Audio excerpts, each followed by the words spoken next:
লিকুল্লি হুমাজাতিন লুমাজা। এই এক সূরা যদি বান্দা বুঝে তার জিন্দেগি কাঁপ ধরে যাওয়ার পুরা জীবন কেঁপে ওঠার কথা। জাহান্নামের আগুনের এত ভয়ঙ্কর বর্ণনা আল্লাহ তাআলা আর কোন সূরায় দেয় না। এই সূরায় যেটা দিয়েছে, এই সূরায়ে হুমাজার মধ্যে আল্লাহ তাআলা বলে, নাফরমান, গীবত করেছো, পরের নিন্দা করছো, পরের মুখে মুখে, পরের সামনে বা পেছনে তারে মুখের কথা দিয়ে কষ্ট দিছ, তোমার জন্য যেই আগুন জাহান্নামে জ্বলবে, আল্লাহ বলেন আমি সেই আগুন আমি আল্লাহ নিজে জ্বালায় দেব। নারুল্লাহিল মুকাদা, আমি আল্লাহ আগুন জ্বালায় দেব বেটা। আল্লাহ তাআলা বলেন, আজীব কথা শুনে, দুনিয়ার আগুন এখানে যদি লাগে, কারো গায়ে লাগে, তো একদিক থেকে পুড়তে পুড়তে আস্তে আস্তে ভিতরটা পুড়ে সবটা জ্বলে যায়। কিন্তু কিছুক্ষণ পুড়লেই, যথাযথভাবে না নিবাইলে হয়তো তে মরেই যায়। মরে গেলে এরপরে যদি বাকিটাও জ্বলতে থাকে, পুড়তে থাকে ভিতরটা ধীরে ধীরে, তার তো আর কোনো অনুভূতি নেই। কথা বোঝেন নাই?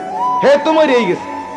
এবার এটা ময়রা সারাই পুড়তে পুড়তে যদি পাউডারও হয়, একেবারে যদি ছাইও হয়ে যায়, তার তো আর অনুভূতি নাই। কিন্তু আল্লাহ তাআলা বলেন, বান্দা, এক নম্বর কথা হলো জাহান্নামের আগুন যখন একদিক দিকে জ্বলবে, ওই একই মুহূর্তে পুরা দেহের ভেতর বাহির সব একসাথে জ্বলবে। দুই, জাহান্নামের আগুন যখন উপরে লাগবে, তখন একই সাথে ভেতরের কলিজা ওইটা শুদ্ধ জ্বালায়া ফেলবে। আল্লাতী তাত্তালিউ আলাল আফইদা। তিন নাম্বার হলো দুনিয়ার আগুন কিছুক্ষণ জ্বললে তো পুড়ে যায়, মরে যায়, রুহু চলে যায়, আর অনুভূতি থাকে না। আল্লাহ তাআলা কোরআনে বলেন, কোটি কোটি বছরও জাহান্নামের আগুনে জ্বলবি নাফরমান, কিন্তু একবারের জন্য, এক সেকেন্ডের জন্য মৃত্যু হবে না। মৃত্যু হবে না। লা ইউকদা আলাইহিম ফায়ামুতু, কোরআনের আয়াত। আল্লাহ তাআলা বলে মৃত্যুর কোনো ফয়সালা নাই। লা ইয়ামুতু ফিহা ওয়ালা ইয়াহইয়া, মরবেও না, বাঁচার মতো বাঁচবেও না। লক্ষ কোটি বছর যদি জাহান্নামের আগুনে জ্বলতে হয়, তো মৃত্যু নাই, মৃত্যু নেই। কোরআনুল কারীমের মধ্যে আছে, নাফরমান আল্লাহকে বলবে জাহান্নামী, মাওলা, আমাকে আপনি মৃত্যু দিয়ে দেন। আল্লাহ বলবেন, না, মরবা না, মৃত্যু নাই। তেরে বাপ, এই একটা সূরা যে কলিজা শুদ্ধ আমি জ্বালায় ফেলব, কলিজা শুদ্ধ। মানুষের কষ্ট দিছ, মানুষের নাফরমানি করেছ, চা দোকানে বসে বসে লম্বা লম্বা বদনাম করছো, কোন সাহসে? কোন? অসংখ্য মানুষ আছে যাদের মুখের কথার থেকে কেউ নিরাপদ নেই। কথা বলেন না কেন? একটা মানুষকে নিরাপদ রাখে না সে। এমন অসভ্য অভ্যাস, এমন নিকৃষ্ট বদ অভ্যাস। একবারে বসছে 14 গোষ্ঠী, পুরা গ্রাম এলাকা, পুরা এলাকার সবার বদনাম কইরা এরপরে নাফরমান হবে। নাউযুবিল্লাহ, নাউযুবিল্লাহ, নাউযুবিল্লাহ। নিকৃষ্টতম গুনাহ। আল্লাহ নবী সাল্লাল্লাহু আলাইহি ওয়াসাল্লাম বলেন, ওয়া হাল ইয়াকুব্বুন নারা আলা মানাখিরিহিম ইল্লা হাসাইদু আলসিনাতিহিম। আল্লাহ নবী বললেন, সাহাবীকে বললেন, শোনো, অসংখ্য মানুষকে আল্লাহ তাআলা কিয়ামতের দিন হাসরের মাঠে চেহারা নিচের দিকে ফেলাইয়া, দুই পা উপরের দিকে উঠাইয়া হাসরের ময়দানে এই উল্টা হেসরাইতে হেসরাইতে জাহান্নামের মধ্যে ফেলবে। পাও টাইনা না, চেহারা টাইনা মাটির সাথে ধসায় ঘষাইয়া হাসরের মাঠের সাথে। কেন? নবীজি বলেন, হাসাইদু আলসিনাতিহিম, শুধুমাত্র তাদের মুখের জবানের গুনাহ কামাই করার জন্য। জবানের জবানের কারণ, মুখের অর্জন, মুখের ফসল, জবানের ফসল। গীবত, চগলখড়ি, শিকায়েত, পরের বদনাম, মানুষকে গালিগালাজ, অসভ্য আচরণ, অশ্লীল শব্দ, গান বাদ্যের উচ্চারণ, এই সমস্ত নাজায়েজ উচ্চারণের কারণে, জবানের কারণে উল্টাইয়া হেসরাইয়া জাহান্নামে ফেলা। আল্লাহ আমাকেই মাফ করে দেন, মাওলা আপনি মাফ করে দেন। হ্যাঁ, শুনেন ভাইয়া, কোরআনুল কারীমে আল্লাহ তাআলা বলছে তোমার পুরা দেহের কৃতকর্ম লেখার জন্য ডান কাঁধে বাম কাঁধে ফেরেশতা আছে। হাতে পায়ে, চোখে নাকে কানে দিলে দেমাগে, হাঁটতে চলতে উঠতে বসতে রাতে দিনে একাকী প্রকাশ্যে যাই করো, ডান কাঁধে বাম কাঁধের ফেরেশতা লেখে।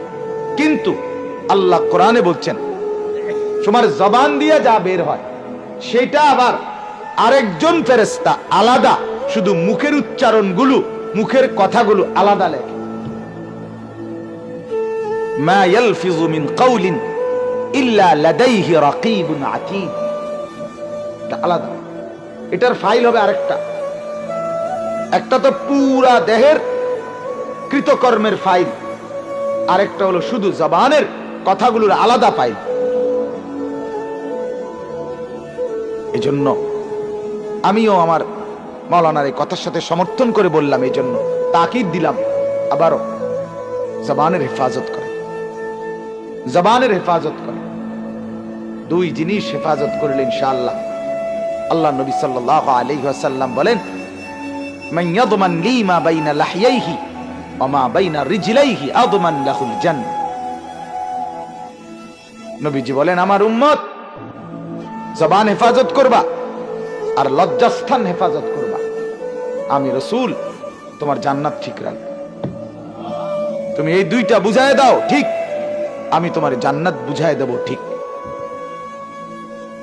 হ্যাঁ, লজ্জাস্থানের শাহওয়াত, এর থেকে বেঁচে থাকা।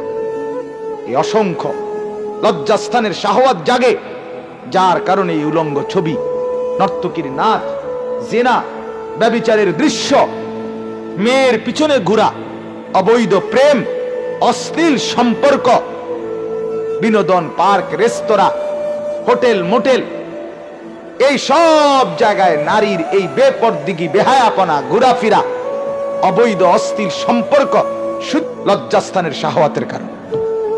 নাউযুবিল্লাহ, নাউযুবিল্লাহ। আল্লাহর নবী বলেন ওইটার থেকে বেঁচে থাকো, নজর বাঁচাও নারী থেকে, ভিন নারী থেকে। রাস্তার নারীর থেকে তুমি যা চাও, আরেকজনের মেয়ের থেকে তুমি যা কামনা করো, উলঙ্গ ছবি থেকে তুমি যা কামনা করো, নর্তকীর ছবি থেকে তুমি যা চাইতো, আল্লাহ তাআলা বলে বান্দা এই হারাম জায়গার থেকে চাইও না, পেশাব থেকে কিছু নিও না, পায়খানার থেকে কিছু নিও না, নর্দমার কীট থেকে কিছু নিও না। যা চাচ্ছ সেটা পূরণের জন্য চাহিদা আমি আল্লাহ হালাল স্ত্রীর ব্যবস্থা রাখছি, বৈধ বিবাহের ব্যবস্থা রাখছি।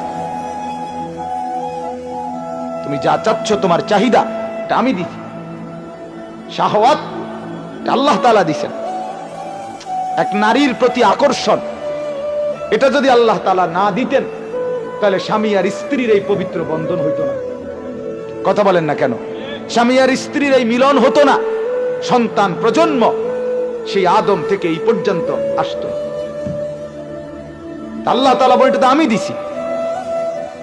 যুয়িনা লিন-নাসি হুব্বুশ শাহওয়াত মিনান নিসা ওয়াল বানিন, নারীর প্রতি আকর্ষণ আমি দিছি। আল্লাহ তাআলা বলেন এটা আমার দেওয়া, সেটা আমি যেভাবে বলছি সেভাবে ব্যবহার করবা না। এজন্য নওজোয়ান ভাইয়া, অনেক যুবক ছেলে, অনেক অনেক মাশাআল্লাহ, আমার জিন্দিগির এটাই বুঝ, আমি বুঝি না এই যুবক এত নওজোয়ানের এত ভালোবাসা আমি রাখবো কোথায়? জিন্দিগির এই মেহনতের অনেক বড়, মনের কাছে এটাই ভাল লাগে যে শত শত যুবক দিল দিয়া ভালোবাসে, কিন্তু ভালোবাসার মানে কি ভাই? ভালোবাসার মানে তুমি আজীবন তোমার মতোই থাকবা, আমি আমার মতোই। তো এইটা তো ভালোবাসা না। হয় তুমি আমার মতো হও, নয় আমারে তোমার মতো বানাও। হ্যাঁ, একদিকে আসো বন্ধু, একদিক হও। আল্লাহকে ভালোবাসো, রাসূলুল্লাহ সাল্লাল্লাহু আলাইহি ওয়াসাল্লামকে ভালোবাসো, আখিরাতকে ভালোবাসো। আল্লাহর কসম, জৈবিক চাহিদা, যৌন চাহিদা, নিজের চাহিদা আল্লাহ তাআলা যা দিয়েছেন সেটা পূরণের ব্যবস্থাও করছেন। মদের নেশা কি দরকার যদি শক্তির জন্য আল্লাহ তাআলা মধুর মধ্যে তা রাখছে। আল্লাহ তাআলা প্রত্যেক নিষিদ্ধ বস্তুর মোকাবেলায় হালাল বস্তু পূরণের ইন্তজাম রাখছেন কিনা বলেন না? আল্লাহ তাআলা নিজে বলছেন, বান্দা সুদ আমি হারাম করছি, তার মানে তাহলে লাভ করা যাবে না, উপার্জন করা যাবে না। কেন? ওয়াহাল্লাল্লাহুল বাইআ, ব্যবসার লাভ হালাল করে দিয়েছে, হালাল করে দিয়েছে। তাইলে নারী তুমি ছুঁইতেই পারবা না, নারীর দিকে তুমি তাকাইতেই পারবা না, নারীর কাছে তুমি যাইতেই পারবা না। আল্লাহ বলেন, আমি তো সেটা বলি নাই। হালাল স্ত্রীকে তোমাকে তো পুরা দেহ দেখার অনুমতি দিয়ে দিয়েছে। অসুবিধা কোথায়? এতে তো ইজ্জত আছে, এতে তো সম্ভ্রম আছে, এতে তো স্বস্তি আছে। আল্লাহ তাআলা বলছে কোরআন, লিতাসকুনু ইলাইহা, কোরআনের শব্দ। আল্লাহ তাআলা বলেন, বান্দা আমি তোমাকে যে স্ত্রী দেব হালাল, তার দ্বারা তুমি সুকুন, প্রশান্তি, তৃপ্তি লাভ করবে। ওয়াজআলা বাইনাকুম মাওয়াদ্দাতান ওয়া রাহমা, এবং আমি আল্লাহ স্বামী আর স্ত্রীর মধ্যে ভালোবাসা এবং দয়া মায়া আমি আল্লাহ দান করেছি। স্ত্রী একবার ভালোবাসবে, আরেকবার দয়া আর মায়াও করবে। ভালোবাসা যেমন দেখাবে, আমার পাও ভাঙছে তো আমার বিবি 4 মাস আমার সব খেদমত করছে, আমি নড়তেই পারি নাই, নামাজ, খানা, পেশাব, পায়খানা সব এক জায়গায়, এক বসা। যেখানে আইনা আমারে হসপিটাল থেকে বসাইছে ওইখানেই পড়েছিলাম আমি। স্ত্রীর সহযোগিতা ছাড়া কিভাবে চলল? আল্লাহ তাআলা বলেন, আমি ভালোবাসাও দিয়েছি, দয়া মায়াও দিছি, দয়া মায়াও দিছি। রাস্তার নর্তকীর কাছে তুমি সেটা পাইবা? কথা বলেন না কেন মিয়া? রাস্তার বেহায়া মেয়ে, তার কাছে তুমি এটা পাইবা? এজন্য যুবক ভাই আমার, নওজোয়ান বন্ধু আমার, প্রত্যেকেই ভাবা দরকার, আল্লাহর বিধানের মধ্যেই শান্তি, আল্লাহর হুকুমের মধ্যেই শান্তি, আল্লাহর গোলামের মধ্যেই শান্তি। বিশ্বাস করো ভাই, দেখো, তুমি দেখো, একটু দেখো, যারা দিন মানে তারা কেমন আছে, যারা দিন মানে না তারা কেমন আছে। সুদের লেনদেন যেই ঘরে, ওই ঘরের সুখ কেমন খবর না। সুখ কিন্তু বিল্ডিং রে কয় না, সোফারে সুখ বলে না, খাট পালং আর ফার্নিচারকে সুখ বলে না। সুখ কলিজার ভিতরে যেটা থাকে ওইটারে কয়। আরে কথা বলে না? ফ্রিজ, এসি এগুলোরে সুখ বলে? সুখ তো দিলের ভিতরে থাকে। ঘুম তো খাটেরে কয় না, ঘুম সোফা, আরে জাজিম, বালিশ, লেফ, কম্বলকে ঘুম বলে না। চোখে রব্বুল আলামিন যেটা দেয় ওইটারে ঘুম বলে। কত লক্ষ মানুষ ইউরোপে, আমেরিকা, আমি নিজে পত্রিকায় পড়ছি, কিতাবেও পড়ছি, ইউরোপ আমেরিকার কোটি কোটি মানুষ ঘুমের ট্যাবলেট ছাড়া, যাদের ঘুম নেই, ইনজেকশন নেয় ঘুমের জন্য, অথচ অঢেল সম্পত্তি, অঢেল প্রাচুর্য, কিন্তু চোখে ঘুম নেই। সুখ কোথায়? সুখ কোথায়? এই জন্য নাফরমানির মধ্যে সুখ নেই, গোলামির মধ্যে সুখ, সেজদার মধ্যে তৃপ্তি, 5 ওয়াক্ত নামাজ পড়ার মধ্যে তৃপ্তি, মনের মধ্যে একটা ফ্রেশ ভাব আছে। আমি ফজরের নামাজ আমার মাদ্রাসার মসজিদে পড়ছি, আজকে তো জোহরের নামাজ আমি কংসনগর পড়ছি। আসরের নামাজ আমি কোম্পানিগঞ্জ মোরগ বাজারে পড়ছি। মাগরিবের নামাজ আমি মুসাগারা ওইখানে পড়ছি। এশার নামাজ তাও যাত্রাপুরের কাছে ওইখানে পড়ছি। তাহলে আমি 5 ওয়াক্ত নামাজ জামাতের সাথে পড়ছি। আলহামদুলিল্লাহ। আজ রাত যদি আমি বিদায় নেই, আমার কোনো সমস্যা নেই, পরোয়া নাই। আমি মালিককে বলতে পারবো, মালিক তোমার সেজদা দিয়েই আসছি, কোনো অসুবিধা নেই। সমস্যা কোথায় হয়েছে? না খানা বন্ধ হয়েছে সকালের, না দুপুরের, না স্ত্রী বিবি বাচ্চা ছেলে মেয়ের আদর, কোনোটাই তো বন্ধ হয় নাই দোস্ত। তাহলে নাফরমান আলাদা কি সুখ পায়? আপনি বলে আল্লাহকে নারাজ করে কি সুখ মিলে দোস্ত বলো? এই ছেলেরা, তোমরা যারা নামাজ পড়লা না এক ওয়াক্ত, তোমরা আজকের দিনে কি সুখ পাইছো? নর্তকী দেখে কি মজা পাইলা? ধরতে পারছো না ছুঁইতে পারছো? উলঙ্গ ছবি দেখে কি পাইছো দোস্ত? সিনেমার নর্তকী তোমার দিকে তুমি মোবাইলে দেখে হাসো, সে তোমারে হাসি দেয়, ভালোবাসার গল্প শোনায়, প্রেমের অভিনয় দেখায়, প্রেমের নিয়ম কানুন শিখায়, অথচ প্রেম ভালোবাসা তাদের জীবনে সবচেয়ে বেশি অভাব। বছরের মাথায় একজন লয়, বছর শেষ হইতে হইতে এতে আবার লাথি দেয়। হায় হায়, ঢাক ঢোল পিটাইয়া বছরের শুরুতে একজন রে নিছে, বছর শেষ না হইতে হইতে ওনারে গুড বাই জানাই দিছে। যা এটা প্লাস্টিক। আস্তাগফিরুল্লাহ, আস্তাগফিরুল্লাহ, আস্তাগফিরুল্লাহ। সুখ কোথায় দোস্ত? এজন্য বাপ, আল্লাহ তাআলা আমাদের দিলের মধ্যে আল্লাহ তাআলার মহব্বত দান করে, আখিরাতের ফিকির দান।